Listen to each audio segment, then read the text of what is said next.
ಕೊಳ್ಳೇಗಾಲ ಪಟ್ಟಣದಲ್ಲಿ ಒಳ ಮೀಸಲಾತಿ ವಿರುದ್ಧ ಹೋರಾಟ ಮಾಡಿದಂತಹ 13 ಮಂದಿ ಯುವಕರ ಮೇಲೆ ಈಗ ಎಫ್ಐಆರ್ ಕೂಡ ದಾಖಲಾಗಿರುವಂಥದ್ದು. ಈ ಬಗ್ಗೆ ಮಾತಾಡಲಿಕ್ಕೆ ನನ್ನ ಜೊತೆ ಆ ಭಾಗದ ರಾಜಕಾರಣಿ ಜೊತೆಗೆ ಸಮಾಜದ ಮುಖಂಡರಾಗಿರ್ತಕ್ಕಂಥ ಎನ್ ಮಹೇಶ್ವರ್ ಅವ್ರನ್ನ ಮಾತಾಡಿಸ್ತೀನಿ. ಸರ್, ಈಗ ಒಳ ಮೀಸಲಾತಿ ಹೋರಾಟವನ್ನು ಮಾಡಿದಂತಹ 13 ಮಂದಿ ಮೇಲೆ ಇದೀಗ ಎಫ್ಐಆರ್ ಆಗಿದೆ. ಇದು ಯಾರ ಕೆಲಸ ಅಂತ? ಇದು ಒಳ ಮೀಸಲಾತಿಲಾಗಿರುವಂಥ ವ್ಯತ್ಯಾಸವನ್ನು ಪ್ರತಿಭಟಿಸಿ ಆ ಭಾಗದ ಯುವಕರು, ಸಾರ್ವಜನಿಕರು, ವಿದ್ಯಾರ್ಥಿಗಳು ಸಹಸ್ರಾರು ಸಂಖ್ಯೆಯಲ್ಲಿ ಹೋರಾಟ ಮಾಡಿದ್ದಾರೆ. ನನ್ನ ಪ್ರಕಾರ ಅದು ಅವರ ಡೆಮಾಕ್ರೆಟಿಕ್ ರೈಟ್. ನಮ್ಗೆ ಅನ್ಯಾಯ ಆದಾಗ ಪ್ರತಿಭಟಿಸ್ತಕ್ಕಂಥದ್ದು ನಮ್ಮ ಹಕ್ಕು. ಆ ಹಕ್ಕನ್ನು ಬಾಬಾ ಸಾಹೇಬ್ ಅಂಬೇಡ್ಕರ್ ಅವರ ಸಂವಿಧಾನ ನಮಗೆ ಕೊಟ್ಟಿದೆ. ಆದರೆ ಇವತ್ತು ಸರ್ಕಾರ ಈ ಪ್ರತಿಭಟನೆ ಮಾಡಿದಂಥ 13 ಜನ ಯುವಕರ ಮೇಲೆ ಇವತ್ತೇನು ಎಫ್ಐಆರ್ ದಾಖಲೆ ಮಾಡಿದೆ, ಅದು ಪ್ರಜಾಪ್ರಭುತ್ವ ವಿರೋಧಿ ಧೋರಣೆ. ಮಾತೆತ್ತಿದ್ರೆ ಪ್ರಜಾಪ್ರಭುತ್ವದ ಬಗ್ಗೆ ಮಾತಾಡ್ತಾರಲ್ಲ ಇವರು ಕಾಂಗ್ರೆಸ್ನವರು, ಇದೇನ ಮಾಡೋದು? ಇವ್ರು ಯಾರ್ಯಾರ ಮೇಲೆ ಕೇಸ್ ಹಾಕಿದ್ದಾರೆ ಅವರೆಲ್ಲರೂ ಇವ್ರ ಪರವಾಗಿ ಕೆಲಸ ಮಾಡಿರೋ ಹುಡುಗರು. ಪಕ್ಷ ಭೇದ ಮರೆತು ಎಲ್ಲರೂ ಒಗ್ಗಟ್ಟಾಗಿ ಈ ಒಳ ಮೀಸಲಾತಿಯಲ್ಲಿ ಆಗಿರ್ತಕ್ಕಂಥ ಏರುಪೇರುಗಳನ್ನ ಸರಿಪಡಿಸಿ ಅಂತ ಹೇಳಿದ್ದಾರೆ. ದೊಡ್ಡ ಸಂಖ್ಯೆಯಲ್ಲಿ ಸೇರಿದಾಗ ಜನ ಸಣ್ಣದಾಗಿ ಅತಿರೇಕಗಳು ನಡೆದಿಲ್ವಾ? ಈಗ ನನ್ನ ಮೇಲೆ ಎಷ್ಟೊಂದು ಅತಿರೇಕಗಳು ನಡೆದಿದೆ. ನಾನು ಪ್ರಶ್ನೆ ಮಾಡಿದ್ದೀನ? ಹುಡುಗರು ನಮ್ಮನ್ನು ಪ್ರಶ್ನೆ ಮಾಡಲಿಕ್ಕೆ, ನಮ್ಮನ್ನು ಟೀಕೆ ಮಾಡಲಿಕ್ಕೆ ಅವ್ರಿಗೆ ಹಕ್ಕಿದೆ, ಮಾಡಲಿ ಅಂತ ಬಿಟ್ಟಿದ್ದೀವಿ. ಇವ್ರಿಗೆ ಅದಷ್ಟನ್ನು ಸಹಿಸ್ಕೊಳ್ಳೋಕ್ಕಾಗದೆ ಇವತ್ತು ಕೇಸ್ ಹಾಕಿ ಎಫ್ಐಆರ್ ಮಾಡಿದ್ದಾರೆ. ನಾನು ಇದನ್ನು ಎಲ್ಲ ರೀತಿಯಿಂದ ನಾನು ಖಂಡನೆ ಮಾಡ್ತೀನಿ. ನಂಬರ್ 1. ನಂಬರ್ 2, ಪೊಲೀಸವ್ರಿಗೇನಾದರೂ ಸೆನ್ಸ್ ಆಫ್ ಜಸ್ಟಿಸ್ ಅಂತ ಇದ್ದರೆ, ಈ ಸರ್ಕಾರಕ್ಕೆ ಏನಾದರೂ ಸೆನ್ಸ್ ಆಫ್ ಜಸ್ಟಿಸ್ ಅಂತ ಇದ್ದರೆ ಅವ್ರ ಮೇಲೆ ಹಾಕಿರ್ತಕ್ಕಂಥ ಕೇಸನ್ನು ವಿತ್ಡ್ರಾ ಮಾಡಬೇಕು, ತಕ್ಷಣ ವಿತ್ಡ್ರಾ ಮಾಡಬೇಕು. ಯಾಕೆ ಅಂತಂದರೆ ನೀವು ಮಾಡಲಿಲ್ಲ ಅಂದರೆ ಇದು ಇನ್ನೊಂದು ಸ್ಟೇಜ್ಗೆ ಹೋಗುತ್ತೆ. ನೀವು ಕೇಸ್ ಹಾಕ್ಬಿಟ್ಟು ಇವರ ಹೋರಾಟವನ್ನು ದಮನ ಮಾಡಬಹುದು ಅನ್ನೋವಂಥ ಭ್ರಮೆಲಿದ್ದರೆ ದಯವಿಟ್ಟು ಅದನ್ನು ಮರೆತುಬಿಡಿ. ಆ ಕೇಸನ್ನ ವಿತ್ಡ್ರಾ ಮಾಡಬೇಕು. ಮತ್ತು ಈ ಕೇಸ್ ಹಾಕಿರೋ ಉದ್ದೇಶಗಳು ಏನು ಅಂತ ನಮಗೆ ಅರ್ಥ ಆಗೋದಕ್ಕೆ ನಾವೇನು ಗುಗ್ಗುಗಳಲ್ಲ. ಗಂಗೋತ್ರಿಯ ವಿದ್ಯಾರ್ಥಿ ರಮೇಶನ್ನ, ಕೊಳ್ತೂರು ರಮೇಶ್ ಮೇಲೆ, ರಮೇಶನ್ನ 13ನೇ ಆರೋಪಿ ಅಂತ ಯಾಕೆ ಸೇರಿಸಿದ್ದೀರಿ? ನಂಬರ್ 1. ನಂಬರ್ 2, ಈಗ ಪೊಲೀಸವ್ರು ತಾಕೀತು ಮಾಡ್ತಾ ಇದ್ದಾರಂತೆ ಮೈಸೂರು ಯೂನಿವರ್ಸಿಟಿ ಹುಡುಗರು ಬೇರೆ ಕಡೆ ಹೋಗಿ ಮಾತಾಡಬಾರ್ದು ಅಂತ. ಇದೇನು ಸರ್, ಇದು ಡಿಕ್ಟೇಟರ್ಶಿಪ್ ಅಲ್ವಾ? ಇದು ಅಭಿವ್ಯಕ್ತಿ ಸ್ವಾತಂತ್ರ್ಯ ಇಲ್ವಾ? ಸೊ ಈ ಕನಿಷ್ಠ ಪ್ರಜ್ಞೆ ಈ ಸರ್ಕಾರಕ್ಕೆ ಇರಬೇಕಾಗಿತ್ತು, ಕಳ್ಕೊಂಡಿದೆ. ಹಾಗಾಗಿ ನಿಮಗೆ ಮರ್ಯಾದೆ ಉಳಿಬೇಕಾ? ನಿಮಗೆ ಕಾನೂನಿನ ಮೇಲೆ ಗೌರವ ಇದೆಯಾ? ಇಮಿಡಿಯೇಟಾಗಿ 13 ಜನರ ಮೇಲೆ ಹಾಕಿರ್ತಕ್ಕಂಥ ಎಲ್ಲ ಕೇಸ್ಗಳನ್ನು ವಿತ್ಡ್ರಾ ಮಾಡಿ. ಇಲ್ಲಾಂದರೆ ಈ ಹೋರಾಟ ಇನ್ನೊಂದು ಹಂತಕ್ಕೆ ತೆಗೆದುಕೊಂಡು ಹೋಗ್ತಾರೆ. ನಾವು ಶಾಂತಿಯುತವಾಗಿ ಹೋರಾಟ ಮಾಡಿ ಅಂತೇಳಿ ಪರ್ಮಿಷನ್ಸ್ ಕೊಟ್ಟಿದ್ವಿ. ಆದರೆ ಅವರು ರಾಜ್ಯ ನಾಯಕರು, ಒಂದಿಷ್ಟು ರಾಷ್ಟ್ರ ನಾಯಕರು, ಒಂದಿಷ್ಟು ಗುರುಗಳ ಮೇಲೆ ಚಪ್ಪಲಿ ಹೊಡೆಯುವಂಥ ಕೆಲಸವನ್ನು ಪ್ರತಿಭಟನಾಕಾರರು ಮಾಡಿದ್ರು. ಈಗ ಕೇಸ್ ಬಿದ್ದಿದೆ ಅಂತ ನಾನು ಹೇಳಿದ್ನಲ್ಲ, ಸಾವಿರಾರು ಜನ ಸೇರಿದಾಗ ಸಣ್ಣ ಅತಿರೇಕಗಳು ನಡೆದೋಗುತ್ತೆ. ಅಷ್ಟಕ್ಕೆ ದೊಡ್ಡ ಪನಿಷ್ಮೆಂಟ್ ಕೊಟ್ಬಿಡೋದಾ? ನೀವು ಕೊಟ್ಟಿರೋವಂಥ ದೊಡ್ಡ ಪನಿಷ್ಮೆಂಟಿಂದ ಅವರ ಧ್ವನಿಯನ್ನು ಅಡಗಿಸ್ಬೋದು ಅಂತ ಅಂದ್ಕೊಂಡಿದ್ರೆ ಅದು ಸಾಧ್ಯ ಇಲ್ಲ. ನಿಮ್ಮ ಕಣ್ಮುಂದೆನೇ ನಡೆದಿರೋದು ಅತಿರೇಕ. ಹೌದು ತಾನೆ? ವಿಡಿಯೋ ಮಾಡ್ಕೊಂಡಿದ್ದೀರಿ. ಇದೇನು ಯಾರೂ ಮಾಡದೇ ಇರೋವಂಥದ್ದು. ಪ್ರಧಾನಮಂತ್ರಿಗಳ ಮೇಲೆ ನಡೆದಿದೆ ಅತಿರೇಕದ ಘಟನೆಗಳು.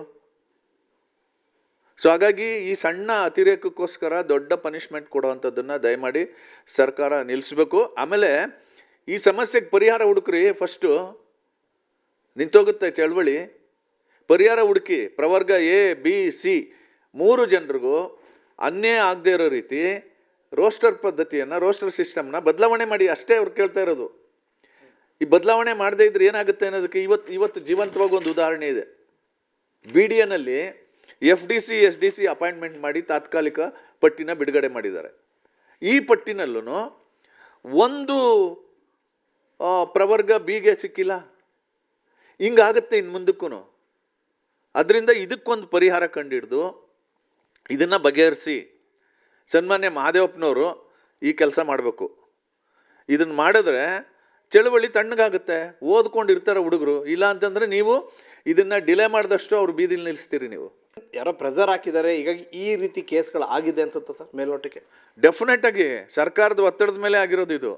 ಮುಖ್ಯಮಂತ್ರಿಗಳು ಎಚ್ ಸಿ ಮಾದೇವಪ್ಪನವರು, ಡಾಕ್ಟರ್ ಎಚ್ ಸಿ ಮಾದೇವಪ್ಪನವರು, ಇವರೆಲ್ಲರ ಪ್ರೆಷರ್ ಇಲ್ಲದೆ ನಡೆಯಲ್ಲ ಇದು.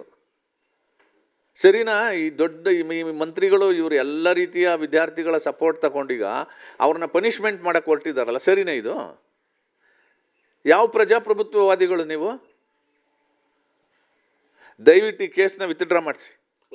ಈ ರೀತಿ ಹೋರಾಟಗಳನ್ನ ಹತ್ತಿಕ್ಕುವಂಥ ಕೆಲಸವನ್ನು ಸರ್ಕಾರವೇ ಮಾಡೋದಾದರೆ, ಇವರು ಆ ಒಂದು ಸಮುದಾಯಕ್ಕೆ ನಾವೆಲ್ಲವೂ ಕೂಡ ಮಾಡಿದ್ದೀವಿ, ನಾವು ಅಹಿಂದ ನಾಯಕರು, ದಲಿತ ನಾಯಕರು ಅಂತೆಲ್ಲ ಹೇಳ್ತಾರಲ್ಲ ಸರ್.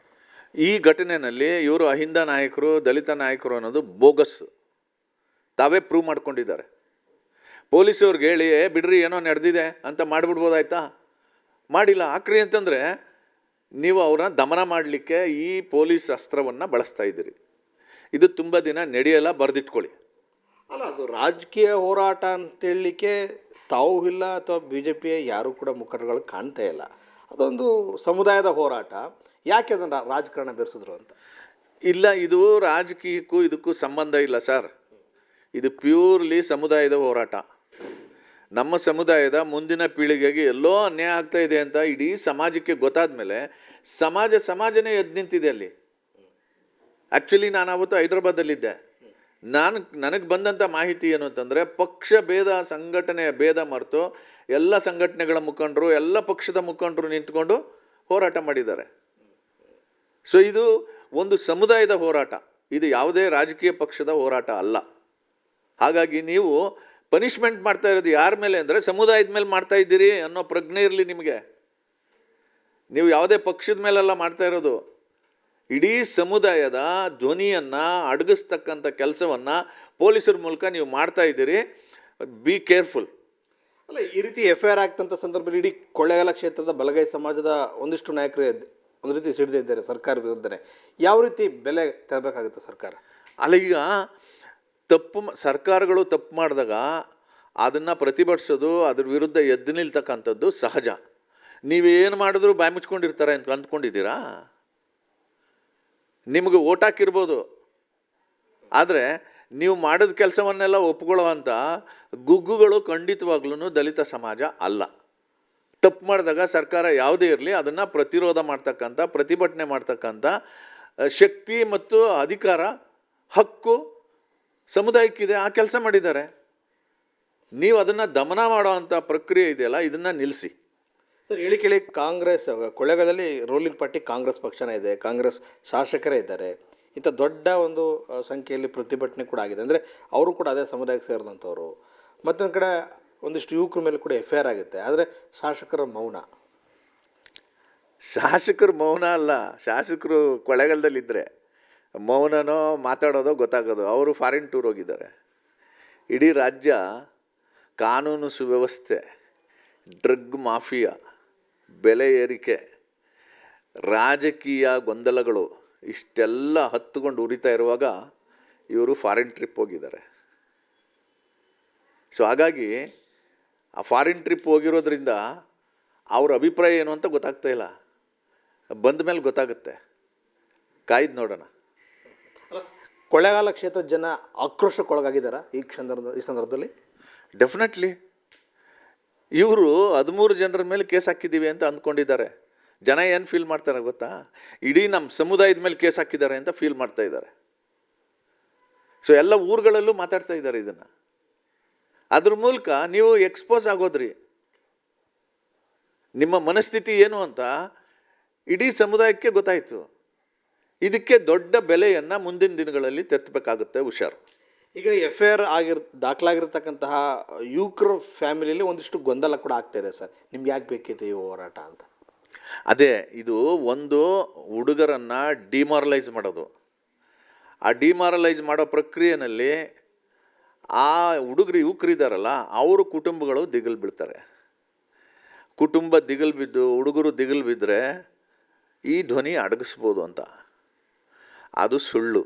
ಇನ್ನೊಂದು ಹೊಸ ರೂಪ ಪಡ್ಕೊಂಡಿದೆ. ನೆನ್ನೆ ಗಂಗೋತ್ರಿನಲ್ಲಿ ಹುಡುಗರು ಬಾಯಿಗೆ ಪಟ್ಟಿ ಹಾಕ್ಕೊಂಡು ಮಾತಾಡಿದ್ರೆ ತಾನೇ, ಬಾಯಿಗೆ ಪಟ್ಟಿ ಹಾಕ್ಕೊಂಡು 6ನೇ ಗ್ಯಾರಂಟಿ FIR ಅಂತ ಪ್ರತಿಭಟನೆ ಮಾಡಿದ್ದಾರೆ. ಮೊನ್ನೆ ಕೊಳ್ಳೇಗಾಲದಲ್ಲಿ ಏನು ಪ್ರತಿಭಟನೆ ಮಾಡಿದ್ರೋ, ಅದಕ್ಕೆ ಕೇಸ್ ಹಾಕಿದಿರೋ, ಅದನ್ನು ಪ್ರತಿರೋಧ ಮಾಡುವಂತಹ ರೀತಿ ಇದು. ಪ್ರಜಾಪ್ರಭುತ್ವದಲ್ಲಿ ಬೇರೆ ಬೇರೆ ರೀತಿಯ ಪ್ರತಿರೋಧ ಮಾಡೋ ಅಂಥ ಮನಸ್ಥಿತಿಗಳು ಯುವಕರಿಗೆ ಸಮುದಾಯಕ್ಕೆ ಬರ್ತದೆ. ಅವರ ಬತ್ತಳಿಕೆನಲ್ಲಿ 101 ಬಾಣಗಳಿರ್ತದೆ. ಯಾವಾಗ ಏನು ಆಚೆ ಬರ್ತದೋ ಅಂತ ಗೊತ್ತಾಗಲ್ಲ. ಯಾಕೆಂದರೆ ಪ್ರಜ್ಞಾವಂತರು, ಈ ಭಾಗದ ದಲಿತರು ತುಂಬ ಪ್ರಜ್ಞಾವಂತರು, ವಿದ್ಯಾವಂತರು, ತುಂಬ ಪ್ರಜಾಸತ್ತಾತ್ಮಕ ನಡವಳಿಕೆ ಇಟ್ಕೊಂಡಿರ್ತಕ್ಕಂಥವ್ರು. ನೀವು ಕಳೆದ 1 ತಿಂಗಳಿಂದ ಈ ಹುಡುಗರು ಮಾಡ್ತಾ ಇರೋ ಪ್ರತಿರೋಧ ಎಲ್ಲಾದರೂ ಇಂಡಿಸೆಂಟಾಗಿ ಬಿಹೇವ್ ಮಾಡಿದಾರಾ? ಮೊನ್ನೆ ಜನ ಸೇರಿದಾಗ ಒಂದು ಸಣ್ಣ ಅತಿರೇಕ ನಡೆದಿರ್ಬೋದು, ಇಲ್ಲ ಅಂತ ಹೇಳಲ್ಲ. ಅದಕ್ಕೆ ಈ ಪನಿಷ್ಮೆಂಟಾ? This is not correct. 13 ಮಂದಿಯ ಯುವಕರು ಏನಿದ್ದಾರೆ ಅವ್ರ ಮನೆ ಕೆಲಸಕ್ಕೆ ಏನು ಬಂದಿರಲಿಲ್ಲ ಸರ್, ಅಥವಾ ಅವ್ರ ವೈಯಕ್ತಿಕ ವಿಚಾರ ಅಲ್ಲ ಅದು.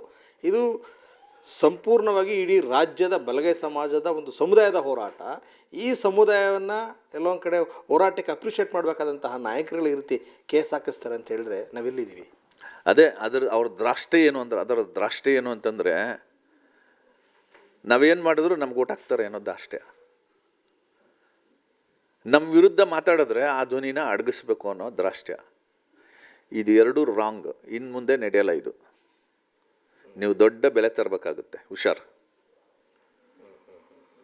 ಸರ್, ಈಗ ಎಲ್ಲರೂ ಕೂಡ ಆ ಗ್ರಾಮಗಳಲ್ಲಿ ಕೂಟಕ್ಕೆ ಸೇರಿದ್ದಾರೆ, ಒಂದು ಸರ್ಕಾರದ ವಿರುದ್ಧವೇ ಅವ್ರು ಮಾತನಾಡ್ತಾ ಇದ್ದಾರೆ, ಒಂದಿಷ್ಟು ಆಕ್ರೋಶಕ್ಕೆ ಕಾರಣ ಆಗ್ತಾಯಿದೆ. ಮುಂದೆ ಏನು ಬೇಕಾದರೂ ಕೊಳ್ಳೇಗಾಲದಲ್ಲಿ ಇನ್ಸಿಡೆಂಟ್ಸ್ಗಳು ನಡೀಬೋದು ಅಂತ. ಡೆಫಿನೆಟ್ಲಿ ಏನೇ ನಡೆದ್ರು ಇನ್ನು ಮುಂದೆ ಕೊಳ್ಳೇಗಾಲ ಇರಲಿ, ಚಾಮರಾಜನಗರ ಇರಲಿ, ಇಡೀ ರಾಜ್ಯ ಅಪ್ ಟು ಗುಲ್ಬರ್ಗ, ಬೀದರ್ವರೆಗೂ ಈ ಮೆಸೇಜ್ ಹೋಗಿದೆ. ಅವರು ಡೆಮೋಕ್ರೆಟಿಕ್ಕಾಗೆ ಮಾಡ್ತಾರೆ. ಇನ್ನು ಮುಂದೆ ಅತಿರೇಕ ಮಾಡಿದ್ರೆ ಕಾನೂನು ಬಾಹಿರ ಅಂತಿರಲ್ವಾ, ಅತಿರೇಕನೇ ಮಾಡಲ್ಲ. ನೀವು ಕೂತಿರೋ ಜಾಗದಲ್ಲೇ ನಿಮ್ಗೆ ಇನ್ಸಲ್ಟ್ ಆಗಬೇಕು, ಆ ಥರ ಪ್ರತಿರೋಧ ಮಾಡ್ತಾರೆ. ಅದನ್ನ ಹೆಂಗೆ ತಡಿತೀರಿ ನೀವು? ಕಾನೂನಿನ ವ್ಯಾಪ್ತಿ ಒಳಗಡೆ ಅಹಿಂಸಾತ್ಮಕವಾಗಿ ನೀವು ಎಲ್ಲಿ ಕೂತಿದ್ದೀರೋ ಅಲ್ಲೇ ಕೂರಿಸೋ ಅಂಥ ಕೆಲಸವನ್ನು ಮಾಡೋ ಅಂಥ ಹೋರಾಟನೂ ಕೂಡ ಹುಡುಗರು ಮಾಡ್ತಾರೆ. ಅವಾಗ ಏನು ಮಾಡ್ತೀರಿ? ಅದನ್ನ ಹೆಂಗೆ ದಮನ ಮಾಡ್ತೀರಿ? ಪ್ರಜಾಪ್ರಭುತ್ವದ ಬಗ್ಗೆ, ಸಂವಿಧಾನದ ಬಗ್ಗೆ, ಬಾಬಾ ಸಾಹೇಬ್ ಅಂಬೇಡ್ಕರ್ ಬಗ್ಗೆ ಮಾತಾಡ್ತಕ್ಕಂಥ ನೀವು ವಾಕ್ ಸ್ವಾತಂತ್ರ್ಯವನ್ನು, ಅಭಿವ್ಯಕ್ತಿ ಸ್ವಾತಂತ್ರ್ಯವನ್ನು, ಸಂಘಟನಾ ಸ್ವಾತಂತ್ರ್ಯವನ್ನು, ಪ್ರತಿಭಟಿಸುವ ಸ್ವಾತಂತ್ರ್ಯವನ್ನು ದಮನ ಮಾಡ್ತಕ್ಕಂಥದ್ದು ಪ್ರಜಾಪ್ರಭುತ್ವ ವಿರೋಧಿ ಧೋರಣೆ. ಇದನ್ನು ದಯಮಾಡಿ ನೀವು ರಾಜ್ಯ ಕಾಂಗ್ರೆಸ್ ಸರ್ಕಾರ ನಿಲ್ಲಿಸ್ಬೇಕಿದನ್ನು ಅಂತ ಹೇಳಿ ನಾನು ಒತ್ತಾಯ ಮಾಡ್ತೇನೆ. ಅಂದರೆ ಒಳ ಮೀಸಲಾತಿ ಹೋರಾಟವನ್ನು ಕಾಂಗ್ರೆಸ್ ದಮನ ಮಾಡ್ತಿದೆ ಅಂತ ಹೇಳಿದ್ರೆ, ಇಲ್ಲೂ ಕೂಡ ರಾಜಕಾರಣ ಬೆರೆತಿದೆ ಅಂತ ಹೇಳಿದ್ರೆ, ತಾವು ಯಾಕೆ ರಾಜಕಾರಣ ಮಾಡಬಾರ್ದು ಅದನ್ನು ವಿರೋಧಿಸೋ ನಿಟ್ಟಿನಲ್ಲಿ? ಇಲ್ಲ, ನಾನು ಇಂಟರ್ಫಿಯರ್ ಆಗ್ತಾ ಇಲ್ಲ. ಯಾಕೆ ಅಂತಂದರೆ ಇದಕ್ಕೆ ಕಲರ್ ಕೊಟ್ಬಿಡ್ತಾರೆ. ನಮ್ಮ ಹುಡುಗರು ಎಲ್ಲ ಪಕ್ಷ ಭೇದ ಮರೆತು ಹೋರಾಟ ಮಾಡ್ತಾ ಇದ್ದಾರೆ. ಜನಸಮುದಾಯ ಎಲ್ಲರೂ ಒಗ್ಗಟ್ಟಾಗಿ ನಿಂತು ಹೋರಾಟ ಮಾಡ್ತಾ ಇದ್ದಾರೆ. ಆ ಹೋರಾಟಕ್ಕೆ ಬೆಂಬಲ ಅಷ್ಟೇ. ಇದಕ್ಕೆ ರಾಜಕೀಯ ಬಣ್ಣ ಕಟ್ಟಬಾರ್ದು ಅಂತ ಹೇಳಿ ನಾವೆಲ್ಲ ಸೈಲೆಂಟಾಗಿ ಮಾಧ್ಯಮದಲ್ಲಿ ಮಾತಾಡ್ತಾ ಇದ್ದೀವಿ. ನಾನು ಹೋಗಿ ಅವ್ರ ಜೊತೆ ನಿಂತ್ಕೊಳ್ಳೋಕ್ಕಾಗಲ್ವಾ? ಸುಮ್ಮನೆ ಇದಕ್ಕೆ ಪೊಲಿಟಿಕಲ್ ಕಲರ್ ಕೊಡೋದು ಬೇಡ. ಈ ಸಮಸ್ಯೆಯನ್ನು ಕಾನೂನು ವ್ಯಾಪ್ತಿನಲ್ಲೇ ಸರ್ಕಾರ ಬಗೆಹರಿಸಲಿ ಅಂತ ಕಾಯ್ತಾ ಇದ್ದೀವಿ. ಬಲಗೈ ಸಮಾಜದ ರಾಜಕಾರಣಿಗಳು ಇದಕ್ಕೆ ಅಡ್ಜಸ್ಟ್ಮೆಂಟ್ ರಾಜಕಾರಣದಲ್ಲಿ ಅವರು ಈ ಒಳ ಮೀಸಲಾತಿ ವಿಚಾರದಲ್ಲಿ ಮೌನ ವಹಿಸಿದ್ದಾರೆ. BJP-ಯಲ್ಲಿರ್ತಕ್ಕಂಥ ಬಲಗೈ ಸಮಾಜದ ರಾಜಕಾರಣಿಗಳು ಯಾಕೆ ಮುಂದೆ ಫ್ರಂಟ್ ಲೈನ್ ಬಂದು ಹೋರಾಟ ಮಾಡಬಾರ್ದು ಅಂತ? ನೋಡಿ, ಬೆಳಗಾವಿ ಅಧಿವೇಶನ ಡಿಸೆಂಬರಲ್ಲಿ ನಡೆದಿದ್ದು.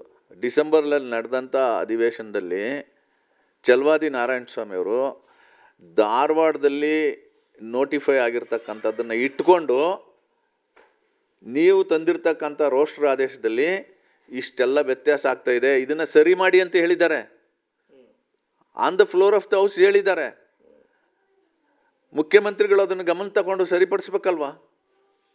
ಅದ್ರ ಮೇಲೆ ಏನೂ ಕ್ರಮ ತಗೊಂಡಿಲ್ಲ ಅಂದರೆ ಇವ್ರು ಕಿತ್ತಾಡ್ಲಿ ಬಿಡು ಅಂತನಾ? ಇವರು ಕಿತ್ತಾಡಕ್ಕೆ ಬಿಟ್ಬಿಟ್ಟು ನೀವು ಅಧಿಕಾರದಲ್ಲಿ ಕೂತಿರ್ಬೇಕು ಅಂತನಾ? ನಾವು ಈಗಾಗಲೇ ಈ ಸಮಸ್ಯೆ ಬೀದಿಗೆ ಬರೋದಕ್ಕಿಂತ ಮೊದಲೇ ವಿರೋಧ ಪಕ್ಷವಾಗಿ ನಾವು ಸದನದೊಳಗಡೆ ಧ್ವನಿ ಎತ್ತಿದ್ದೀವಿ. ಆ ಧ್ವನಿಗೆ ನ್ಯಾಯ ಕೊಡಬೇಕಾದಂಥ ಸಿದ್ದರಾಮಯ್ಯನವರು ಈಗ ಈ ಧ್ವನಿ ಬೀದಿಗೆ ಬಂದಿದೆ. ಈ ಬೀದಿಲಿ ಮಾತಾಡ್ತಾ ಇರೋ ಹುಡುಗರ ಧ್ವನಿಯನ್ನು ಅಡಗಿಸ್ತಕ್ಕಂಥ ಕೆಲಸ ಮಾಡ್ತಾ ಇದೆಯಲ್ಲ ಅಂತ ನೋಡಿದಾಗ ಇವ್ರಿಗೆ ಈ ಸಮಸ್ಯೆನ ಬಗೆಹರಿಸ್ಬೇಕು ಅನ್ನೋವಂಥ ಕಾಳಜಿ ಇಲ್ಲ ಅಂತ ನನಗನ್ಸುತ್ತೆ. ಈಗ ನೀವೆಲ್ಲರೂ ಕೂಡ ಬೀದಿಗೆ ಬಂದು ಯಾವಾಗ ಸರ್ ಈ ಹೋರಾಟಕ್ಕೆ ಮುಕ್ತಿ ಕೊಡೋದು? ಆಗುತ್ತೆ, ಕಾಯ್ರಿ, ಇದಾಗುತ್ತೆ, ಮಾಡ್ತೀವಿ ಅದನ್ನು. ನಾವೇನು ನಮ್ಮ ಸಮುದಾಯಕ್ಕೆ ಅನ್ಯಾಯ ಆದಾಗ ಮನೇಲಿ ಕೂತ್ಕೊಳ್ಳೋ ಜಾಯಮಂದವರಲ್ಲ, ಬೀದಿಗೆ ಬಂದು ಹೋರಾಟ ಮಾಡೋವಂಥ ಸಂದರ್ಭ ಬರ್ತದೆ, ನಾನು ಮಾಡ್ತೀನಿ ಅದನ್ನು. ಓಕೆ, ಈಗ FIR ದಾಖಲಾಗಿರ್ತಕ್ಕಂಥ ಅವ್ರ ಫ್ಯಾಮಿಲಿ ಭಾಳಷ್ಟು ಭಯದಲ್ಲಿದ್ದಾರೆ ಸರ್, ಅವ್ರಿಗೆ ಏನು ಹೇಳೋಕ್ಕೆ ಇಷ್ಟಪಡ್ತೀರಿ? ಅಲ್ಲ, ಆ ಕುಟುಂಬದವ್ರಿಗೂ ನನ್ನ ಮನವಿ ಏನಂತಂದರೆ, ನೀವು ಹೆದರ್ಕೋಬೇಡಿ, ನಾವೆಲ್ಲ ಆ 13 ಜನ ಏನು FIRಗೆ ಒಳಪಟ್ಟಿದ್ದಾರೆ ಅವ್ರ ಜೊತೆಗೆ ನಾವಿರ್ತೀವಿ, ಅವರ ರಕ್ಷಣೆಗೂ ನಾನು ಇರ್ತೀನಿ. ನೀವೇನು ಆತಂಕ ಪಡಬೇಡಿ. ನಿಮ್ಮ ಮನೆಯವರು, ನಿಮ್ಮ ಮಕ್ಕಳು ಧ್ವನಿ ಎತ್ತಿರೋದು ಇಡೀ ಸಮುದಾಯದ ಮುಂದಿನ ಪೀಳಿಗೆಯನ್ನು ಗಮನದಲ್ಲಿಟ್ಕೊಂಡು, ದೊಡ್ಡ ಸಾಮಾಜಿಕ ಪರಿವರ್ತನೆಗೆ ನಮ್ಮ ಹುಡುಗರು ಹೋರಾಟ ಮಾಡ್ತಾಯಿದ್ದಾರೆ ಅನ್ನೋದನ್ನು ಗಮನದಲ್ಲಿಟ್ಕೊಂಡು ನಿಮ್ಮ ಆತಂಕನ ದೂರ ಮಾಡಿ ನಾವೆಲ್ಲರೂ ಅವ್ರ ಜೊತೆಗೆ ಇರ್ತೀವಿ. ಇವಿಷ್ಟು ಎನ್ ಮಹೇಶ್ ಅವರ ಮಾತು. ಕ್ಯಾಮ್ರಾ ಪರ್ಸನ್ ನಂದನ್ ಜೊತೆ ಮಹೇಶ್ ಕೆಬ್ಬಿ, ಪ್ರಶ್ನಿಸ್ ಕನ್ನಡ, ಮೈಸೂರು.